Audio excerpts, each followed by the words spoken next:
Il vous est déjà arrivé de présenter un tableau PowerPoint et de vous rendre compte que l'auditoire est plus occupé à le lire qu'à vous écouter, ou alors qu'ils avaient complètement décroché? Si c'est le cas, c'est parce que vous avez montré le tableau d'un coup. Et c'est là le problème. Les gens ne savent pas sur quoi se concentrer, donc ils finissent par tout lire pour essayer de comprendre. Et vu qu'on ne peut pas faire deux choses en même temps, on ne vous écoute plus. D'ailleurs, vous êtes en train de m'écouter ou de lire le tableau? Dans cette vidéo, je vais vous montrer des astuces simples mais efficaces pour présenter vos tableaux de manière dynamique et garder l'attention du public. Pour la première méthode, on sélectionne toutes les cases du tableau sauf la première ligne et on met une couleur d'écriture gris clair. Ensuite, dans la partie de gauche, on sélectionne la diapositive et on la duplique en faisant CTRL-D. Et on va la dupliquer autant de fois qu'il y a de lignes.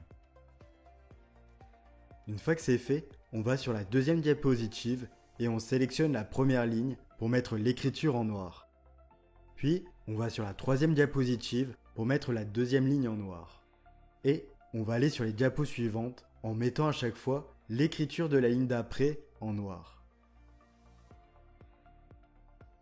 Une fois que c'est fait, on sélectionne toutes les diapositives et on va dans Transition, Morphose.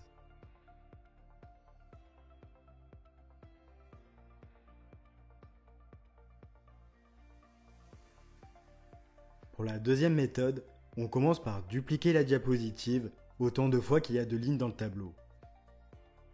Ensuite, on va sur la deuxième diapo, on sélectionne la première ligne et on va dans Outils de tableau, Trame de fond et on choisit la couleur qu'on veut. Et ensuite, on va sur les diapos suivantes pour à chaque fois mettre la couleur dans la ligne d'après.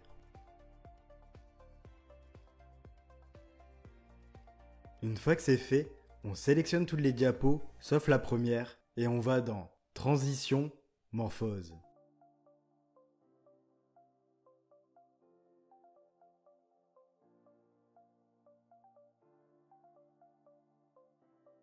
Si tu aimes la vidéo, like-la et abonne-toi. C'est ce petit geste de ta part qui va me permettre de gagner en visibilité et de pouvoir développer la chaîne. Pour la troisième méthode, on va commencer par insérer un rectangle. On le met sur la première ligne et on lui donne la même taille. Une fois que c'est fait, on enlève sa couleur de remplissage, on lui donne une couleur de contour et on met son épaisseur à 6. Ensuite, je crée 10 diapositives en tout vu que j'ai 10 lignes dans mon tableau. Ensuite, on va sur la deuxième diapo pour descendre le rectangle sur la deuxième ligne. Puis, sur la troisième diapo pour mettre le rectangle sur la troisième ligne, etc.